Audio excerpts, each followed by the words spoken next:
Hello, I'm Janine Eaton, the director of the Plimpton Carver Triad, and also resident service coordinator for Hall Key Management at the Woodlands. And I oversee 3 senior communities, one in Carver, Plimpton, and Marshfield. I would like to welcome you to this episode of Senior Safety. Senior Safety is a collaborative effort between the Plimpton Carver Triad, Plymouth County District Attorney Tim Cruz, Plymouth County Sheriff Joe McDonald, Plimpton Police Chief Matt Clancy, Carver Police Chief Mark Duffley, and of course Area 58 Community Access Media. We created this program to bring valuable information to our senior community during the current COVID-19 pandemic. Today, we would like to introduce you to the Triad Initiative and talk about the importance of community policing. Our guests for this segment are Plymouth County District Attorney Tim Cruz. Hi, Tim. Hi, Janine. Sheriff Joe McDonald. Sheriff. Hi, Janine. Chief Matt Clancy. Morning. Good morning. And Chief Mark Duffley. Good morning. Good morning. And Officer Matt Terenzi, who is a senior liaison for the Plimpton Police Department. Good morning. And also joining us this morning is Colleen Thompson. She's the new Council on Aging Director for Plimpton Council on Aging. Good morning. Good morning. So Sheriff McDonald and District Attorney Cruz, as you know, the Plimpton Carver Triad has been in existence since 2006. That's a long time. Can you tell us what Triad is for those that have not heard about our program?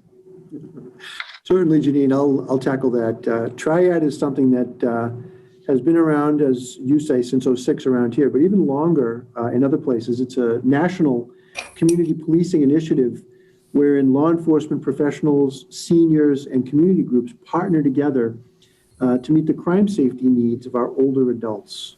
So it's a great thing that you guys have brought it to life and have done so well since '06. There are 2 main goals that they specify in the Triad program. And the first one of those is to reduce crimes against our seniors, our older adults. And the second is to reduce the unwarranted fear of crime that older adults often experience. And they do that a number of ways. I know Tim was going to chime in and share some of those. Yeah, thanks, Sheriff. And it's great to see everybody again through Zoom. It's the only way we've all been meeting for the last several months now. So it's important for us to keep doing that. And I hope everybody's staying safe as we continue to go about and do what it is that we do. But yeah, the Triad partnership is really one of the great important things that the DA's office does with the Sheriff's Department. And really, it's really a conceptual agreement by the community leaders to work together and work for our seniors, for our older adults. It's not an acronym. It really is a group of 3 groups. It's public safety, it is older adults, and it's community groups. And right here in our county, we like to say that Triad stands for the right information and direction. And I think that's the way that we are going. Thank you.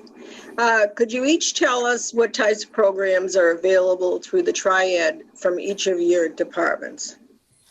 Well, there's certainly many different programs. And one of the things that we've been doing since the pandemic began, I know the sheriff has, myself has, and various other council on agings and other groups were doing the senior safety Zoom programs, which I think has been real important to get the word out as to what's going on.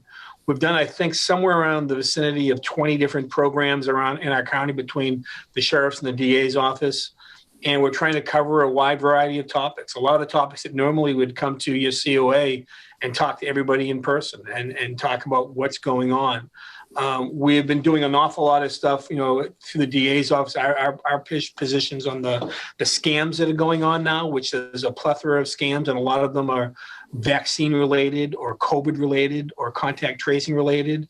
I just did one last week in one of our towns regarding romance scams. Dealing with brushing scams and porch pirating, people that are stealing things from your porch. trying to really get into the phishing scams, and that's phishing with a PH.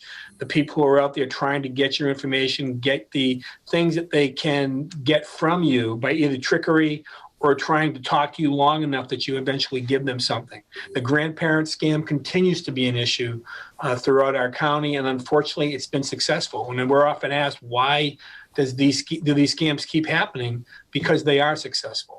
And we as people and we as seniors in our community, the worst thing that we can do is not talk about these issues because of the fact that, they rely on us being embarrassed or being humiliated that we fell for one of them. Nobody should ever feel that way, because the people that are stealing from you, whether it be information, money, credit card information, they're really good at what they do. They're professional thieves, and they know that they can get things out of you. So, I mean, it's really important to make sure if something happens to you, that you call your local police. We can call the state police, the attorney general. And if it transcends our state boundaries, we can talk to the U.S. Attorney's Office also. We've done programs on the pandemic and how it's affected the court system here. And I think it's a fair statement to say that we've been waiting. It's peaks and valleys. Sometimes it looks like we're going to get in the right straights again, but we get slowed down. We started jury trials 2 weeks ago. Now they've just held them again until the earliest to February 12th because of all the COVID issues that are going on right now. We need to make sure that we're going to be in a position that we can, get the word out that the court system is still here. The police, the fire, the first responders are doing a tremendous job now, probably now more than ever. And these are really unprecedented and challenging times. So, my hats are off to the chiefs and the officers regarding what they're doing. A little later, I know the sheriff's going to get into the historical information that he does, and he's so good at. There's never a time that you can't listen to Joe and learn something, because he's just a wealth of information regarding all the historical stuff that maybe some of us, myself included, weren't paying attention to when we were going through those classes. As we did our senior things, we always talk about safety. And we try to make sure that as we go out, whether we're doing, senior luncheons or whatever it may be, we always talk about the file of lives. And, the file of lives are something that we're able to buy through our drug forfeited money and then put back into the community. And really, at the end of the day, you can put those on your refrigerator. They're magnetized in the back.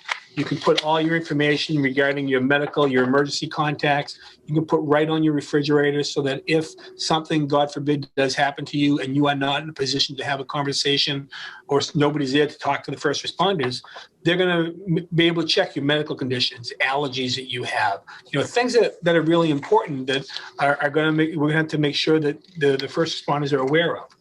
And when you get those packets that we hand out, at COAs, and we distribute them to the COAs, we also have smaller ones that you can carry in your purse or keep in your glove box of your car. There's a little sticker that you can put on your vehicle, the file of life, so that the first responders, if you're in a car accident, and once again, you're not in a position where you're going to be able to give information, you're going to have all that information right in this little packet of paperwork right here. And it's going to have, everything, your emergency medical contacts, your life insurance and insurance stuff, current health problems, all the issues that are really important. The police officers know, the first responders know, the firefighters know, the hospital ER people know. They know to look for these things nowadays.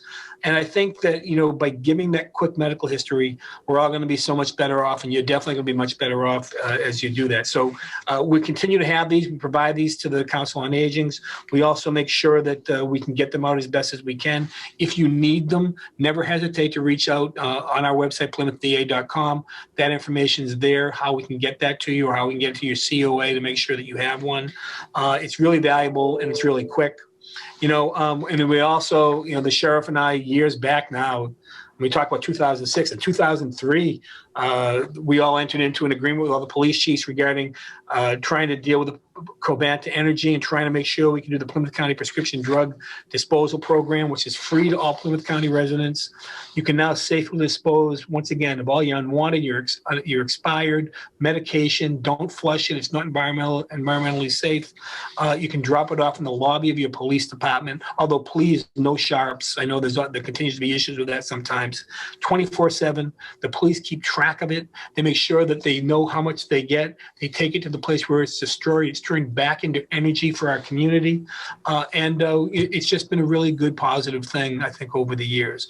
And we've been able to, once again, put in those boxes with the help of the local towns, but also with that drug forfeited money that we get from drug dealers.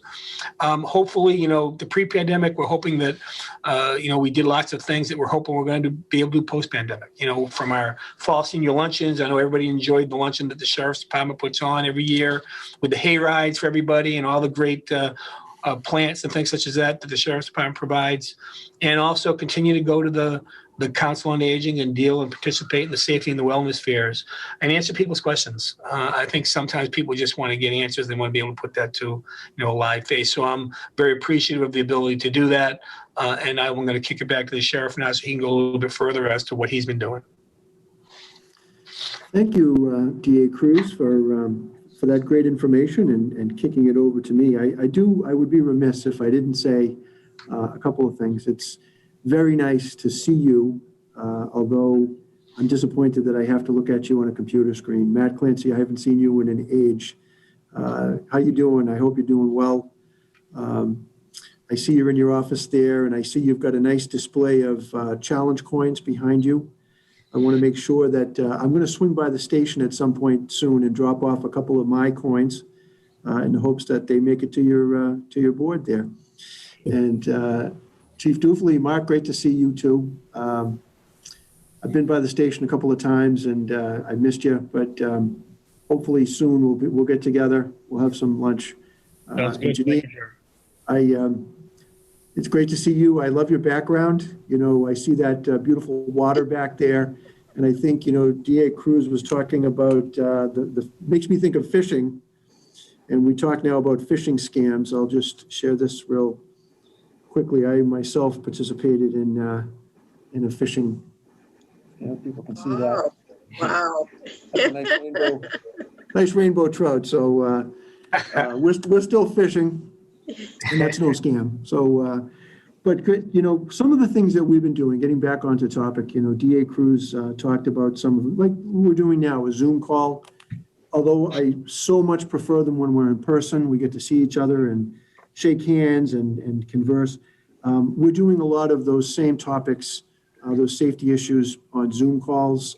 Tim had mentioned the history stuff. I've done a number of those in our. It's amazing to me that there's a lot of folks who are very interested in the history. In fact, I've been working on with the Mass Sheriff's Association a history of the office of sheriff, and people find that very, very fascinating because I think, so much of what happens, well, I used to tell my history students, I taught history for a number of years, and one thing I would say to them all the time, and I think I came up with it was, anything or everything that's going to happen has already happened. If you want to find the precedent for what is going on now, if you look back, there's always something in history that can teach you something about where we're headed. So I'm looking forward to doing those. The other amazing thing, people don't think necessarily about it, but really this country was born right here in Plymouth County. All of our traditions started right here. But that's a whole subject for another call, another day. We'll do that. And I enjoy that. But those Zoom calls, we're going to be around to do those. I think, the nice thing about these Zoom calls too, although right now we're kind of stuck with this is our only platform, the nice thing is going forward when we can get together, I think we will be able to use these Zoom calls sometimes to supplement some of the stuff that we're up to. So I think this will be a nice little add-on, and this may be one of those good things that comes out of the bad situation that we've all been living for the last year. But we look forward to that. So the safety and wellness fairs and the senior IDs that we do, I so miss us coming together, talking about those things and just seeing people, and going to the Upland Club and having a little something to eat or some of the, just the fun stuff that we would enjoy that you did such a great job, Janine, putting together. We appreciate it. I don't know if I ever said it, but I will say it now that we appreciated your efforts in getting all those things put together. That was such a great thing. But some of the specific programs, talking about over here at the Sheriff's Office, we have got a number of things. People come and they see outwardly, they see the farm and people can go there and buy vegetable plants and ornamental plants and Christmas trees and wreaths and pumpkins and all the seasonal things that you would get at a farm stand. And the nice thing about the farm is that it's not just a resource for the community, because it's beautiful open space, but it is also an inmate program. It's a rehabilitative program. And although we haven't been able to have any inmates out there during the pandemic, our officers are over there just sort of holding the fort and maintaining this so that we can get inmates over there and allow them to be introduced to, we're not necessarily training them to be farmers, but we're training them to be human beings, to be empathetic with people, to be helpful, to see the fruits really of their labor come to life and how people enjoy that. Those are things that you really can't quantify. And I think it's so important that we have that farm over there. And I look forward to doing, we've got the tent now, so we can do events over there with our seniors, which we love to do, show that off. But a little closer to home, some of the more technical or technological things that we do. We've got the Code Red program that I know people are interested in, and, Code Red, geez, what is Code Red? Sounds like an emergency. And yeah, oftentimes it is. Sometimes it's more of a convenience thing, but it's the best way for me to describe the Code Red program is like a reverse 911. And it's just a way, we have the equipment here in the sheriff's office in our communications center, and many of the towns have their own, but they're always welcome to use ours as well.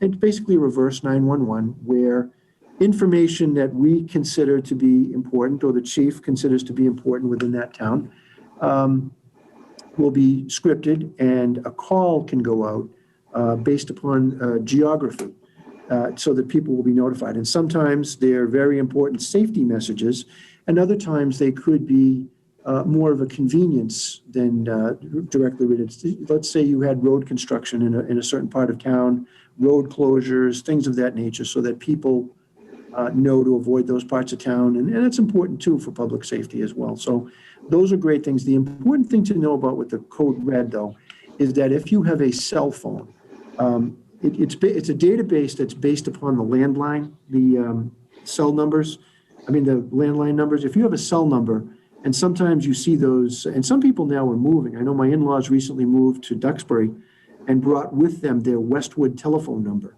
So those numbers, if your number, the area code or the cell number is coming out of a different geographical location, we're not going to know where you are necessarily. So it's important that you let us know that you want to be included in that program and where you are.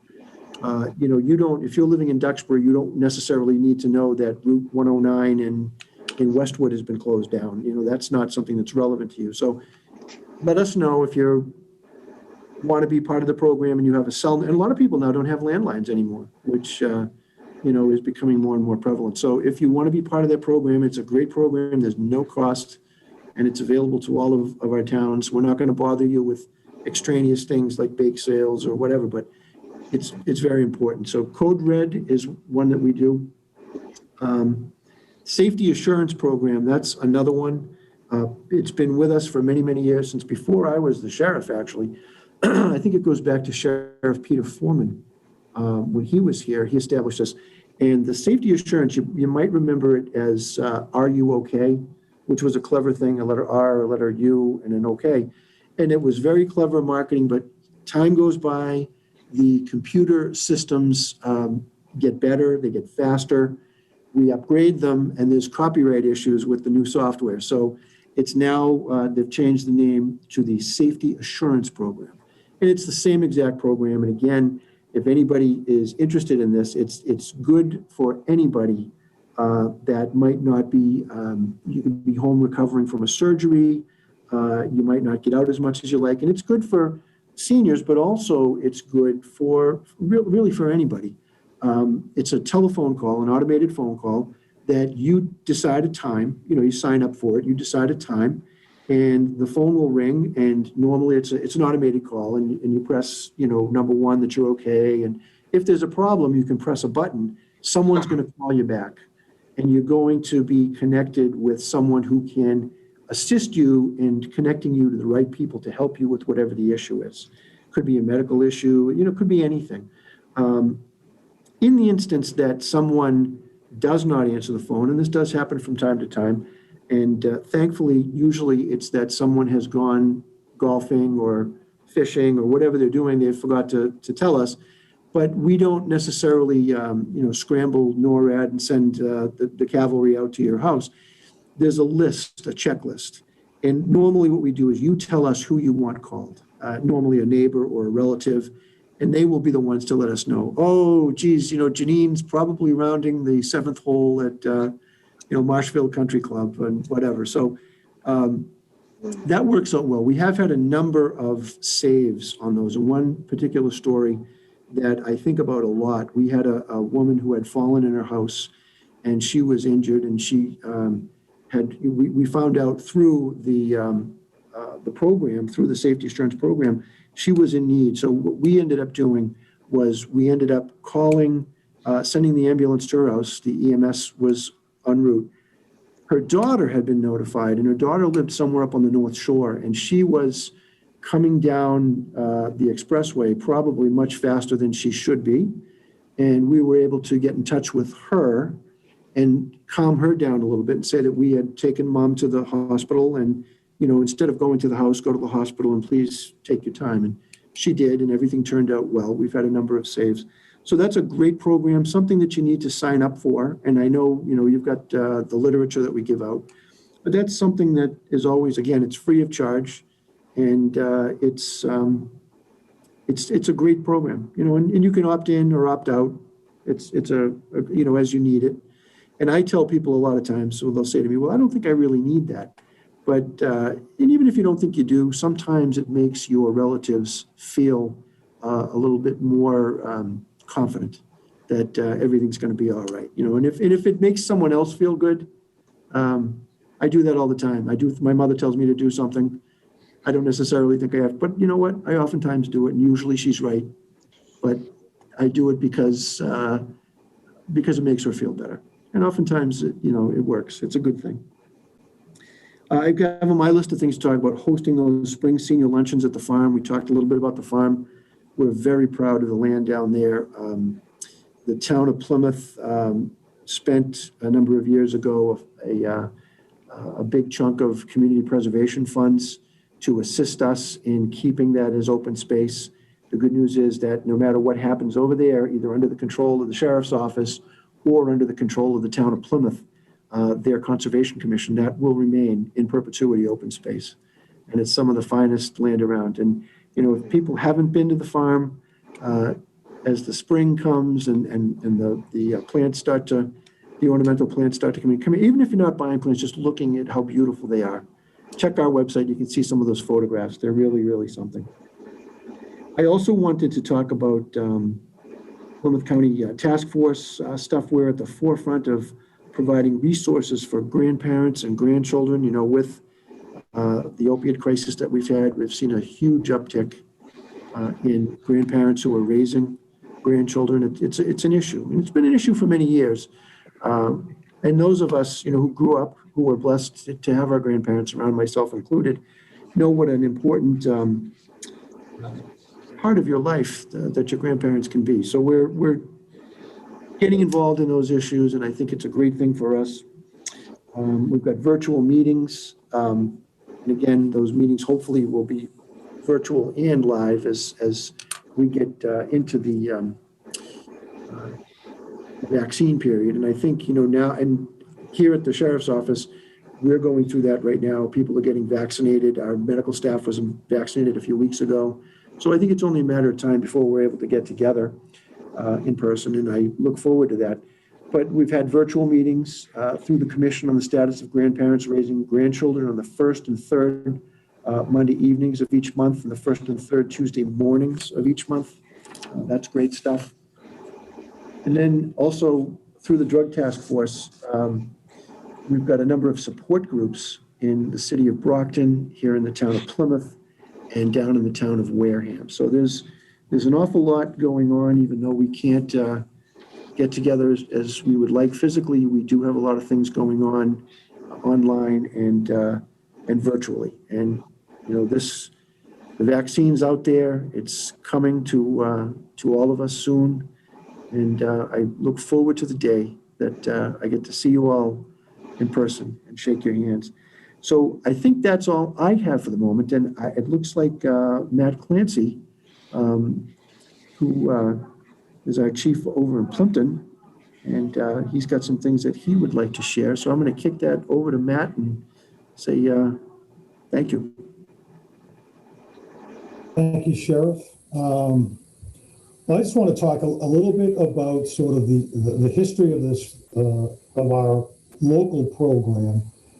And I came up from the Cape. I was down in Mashpee for 16, 17 years before I took the job here in Plimpton. And they had a very robust and a lot of resources, a very robust and active senior center and a lot of resources. And when I arrived here in Plimpton, tiny little town that obviously we were having just difficulties being able to provide certain services just because of it's the financial constraint. And it was kind of interesting that we had folks that working here in town volunteer that were sort of keeping the Council on Aging afloat and providing some core services, but their bandwidth was restricted to a certain extent. So couple that with the demographic of the town, it was I don't like to use the term seniors. I like to refer to them as seasoned residents, and they made up a good percentage of our population, and we just didn't really have any that outreach sort of capability. It was and it's also a very independent crew, and in sort of the geography of a town like Plimpton, lots of folks live, it's a dirt road, and they're about a quarter mile off the road. So there's a tremendous amount of isolation. Independence is a wonderful thing, but when you're seasoned, sometimes it sort of lends itself to that isolation, and that's something that we want to make sure that they're okay and provide whatever we could. So we started to explore, but maybe we can do this triad thing sort of to fill the gap until such time as maybe the town over time became a little more sophisticated and had a little more ability to provide those expanded services. So it was the conversation originally started with I reached out to Mike Manugian, the police chief in Halifax, Lance Benjamino, the fire chief in Halifax, and then Artie Parker, who was the police chief in Copper at the time, and of course Chief Craig Weston. Craig still there today, doing a great job. Be remiss not to mention the assistance of the fire chiefs, because they have been a big part of this. And back in the day, Chief Dave Rich from Plimpton was right on board and very active, and just as Chief Steve Silva, my new counterpart here in Plimpton, is these days. Very engaged, and we got a great core group. Janine and Tim and Joe, our sheriff and our DA, were right there from the beginning as well. So we explored that, and we were able to. It started off as a tri-town group, and then Halifax decided that they had a little bit more resources to sort of expand and focus on their folks, and which is what they did. But Carver and Plimpton have remained together with this thing, and I think that it's been to the benefit of both those communities. Now, as we move forward, it's Mark is in the seat, Chief Dufley, and again, it's been a pleasure to have a very engaged police chief in the program with my neighbors to the south. Today we have a little bit of a transition in our Council on Aging. And Colleen is obviously no stranger to the town of Plimpton. Colleen, please don't hate me for saying this, but she's probably been on every board and committee known to man in this town over the course of the last 30 years. And most notably, the police station. That was a project. But we have, I think we've put something together that has been unique. With these towns as small as, particularly Plimpton, I think we probably are the smallest town in eastern Massachusetts, maybe less Aquina if I'm correct. But so we rely on our partners to help us provide the services to the community. We rely on the sheriff's department. We rely on the district attorney's office to be able to bring in some of those services that my time as chief in Duxbury, that we were able to provide those services to the community, because there was just there was the ability to and the financial support to be able to do those things. Here we rely on our partners, and I think that actually makes us better and more effective in the long run. We work very well as a group, and we truly appreciate the support. One of the, I guess the only thing I really wanted to, in listening to some of the comments earlier, and we have the file life. One of the things that I'd like to introduce as a group and see if there's some flavor to it, is to explore the Silver Alert program here, which is something that we did employ over in Duxbury. And it's just mainly an extension of the file life, but it's taking that information voluntarily and then having it put into the databases, particularly at our dispatch centers, or within our, here in Duxbury, we are dispatched remotely. We're one of the member communities of the ROC, which is the Regional Colony Communication Center. That's over in Duxbury. Carver has their own combined public safety dispatch center. But really what it does is it just collects that data and gets it into the CAD system, the dispatch system. So when you make that phone call, you need some assistance in service, a lot of that information is going to pop right up on the screen, and the dispatcher is able to relay that information to the responding EMS folks and police. And that goes beyond seasoned residents. One of the uses that we found very effective was to get some of our residents, how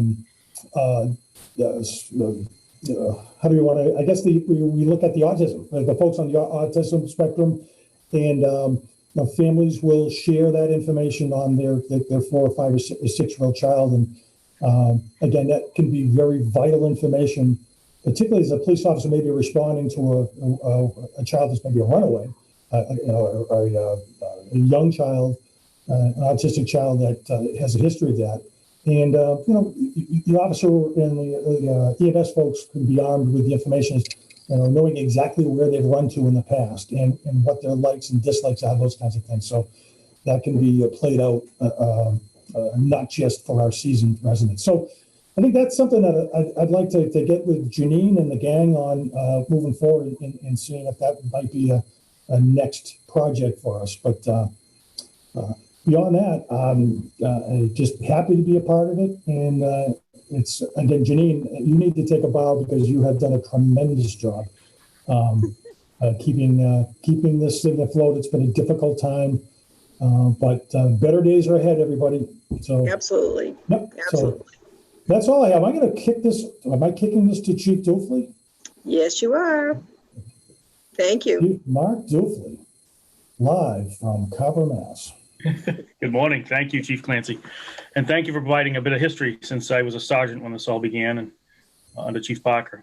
And thanks to the sheriff and the DA for being on this call and talk about this. I won't go back through everything that Chief Clancy just went through, but suffice it to say, it was interesting to get on board when Chief Parker made this a part of the program back then. I think we remember Heidi Bassett, Fred Mello. Now we have and Mike Wall did it for a while as an SRO, and now we have a new SRO. So once COVID's done, we'll be getting him up to speed and all this. I can tell you, certainly a lot of good meals we've had down at the Upland Club, and a lot of good company. So as Chief Clancy mentioned, the senior population in Carver is probably a quarter of the residents of Carver live in one of the villages, and they're a big part of the people we need to try to take care of. I've always felt that this Triad and this gives them access to us, and I think that that's important. I think it's hard to come to the station and visit us, but it's nice when we go and visit them. And we've gotten a lot of positive feedback. all the different programs that are out there. The sheriff mentioned the RUOK program. We've responded to several houses, check on people. Fortunately, always they've been okay. Like you said, they were out at a doctor's appointment or something else, but all good programs to make sure that we are in contact with our seasoned citizens, as Chief Clancy mentioned. One of the things that I enjoy the most is we have a COA down at Sampson's Pond, and we've, in better times, not pandemic times, we've established a coffee with the chief every month, and just go down there and have coffee and hang out, and give everybody a known date and time when they can come if they've got issues or concerns or questions, and they do. They come every month, and there's always some new interesting questions or concerns or what's going on. And we've been able to turn that into another way of getting people to turn in their prescription drugs who can't make it up to the station. They can bring them there on that Tuesday, and I'll bring it back and put it in for them. So it's worked out very well.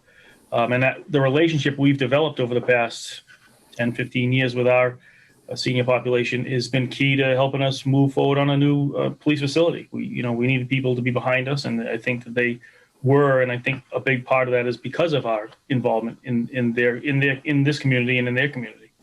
So I think we all get a great deal out of this, and we're very, very happy to participate and very fortunate.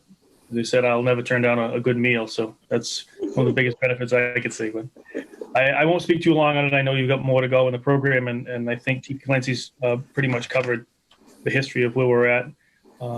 And I look forward to the future when we get past this Zoom meeting and get back to actual in-person meetings, because I can always use a hug, and there's lots of good hugs that come out of Triad. Thank you. Thank you.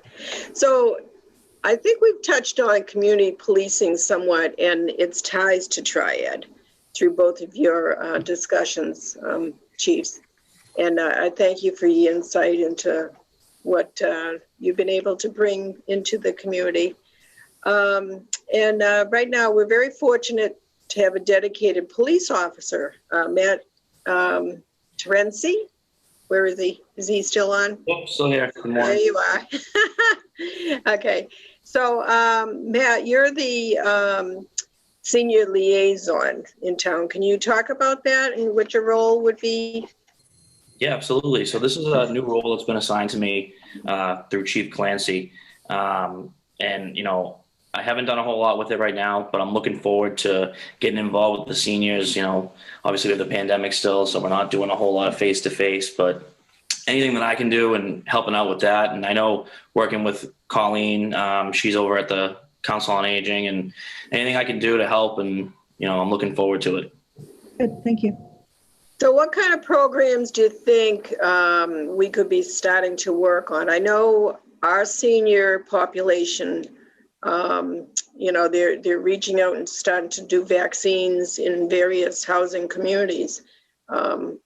So we're looking to get back out there, get involved again. So what kind of programs do you think we should be working towards? Yeah, I think anything that we can do, like the vaccines, getting them the information that we get. And, again, it's tough right now with the pandemic going on, and, them being a very high risk of getting this. It's tough. We can't do it. And so anything that we can get to them, I'd like to get that going. Okay. And do you have anything else to add as far as programs that are going well right now? And I know Colleen has been very helpful in getting the brown bag deliveries for us, and same down in Carver, we have the brown bag deliveries for food insecurity. But other than that, it's kind of been really, really hard on the senior population, those seasoned people out there. And so any program ideas that you can come up with, please reach out.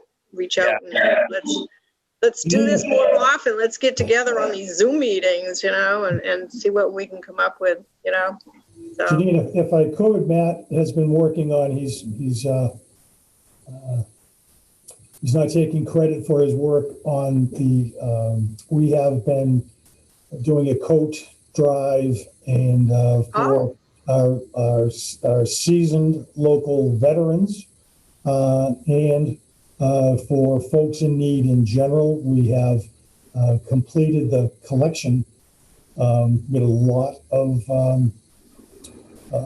of folks that made donations. We were part of the program at Gillette Stadium with the Patriots, and Matt has been working on distributing those locally. So if you know somebody, our focus, it's on everybody, but if you happen to know a local veteran that may need just a little help with, a nice warm jacket and some other supplies, we're in the process of getting that. And Matt's been working on that for the last couple of months now.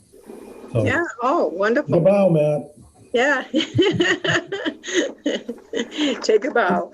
And then, Janine, one last thing, for us here in Plimpton, is Matt has a partner in this assignment. She couldn't be with us today, but Officer Wendy Craffey is also senior liaison. So Very good. Get that word out to the community that Wendy is also a go-to person. Good. Yeah. I think the community policing is very, very important part of your departments. Reaching out to, the seasoned people out there, but not just the seasoned, the elderly, the community at large, So I thank you. I thank you, everybody, for, helping to bring those programs and safety and wellness to our communities. I really do. It's been very, very hard, not having those luncheons, and all the programs. So I thank you. Thank you. So this wraps up the episode of Senior Safety. I would like to thank each one of our guests, District Attorney Cruz, Thank you. Sheriff Joe McDonald, thank you. Chief Matt Clancy, thank you. Chief Mark Duflee, and Officer Terenzi, and Colleen Thompson is on the video as well. And thank you for giving us some great insight as to what the Triad's all about in our community policing efforts. And I would like to thank all of you at home for tuning into today's episode of Senior Safety. Please stay well, and we hope to see you all very, very soon. Thank you. Thank you. Signing off. Bye-bye.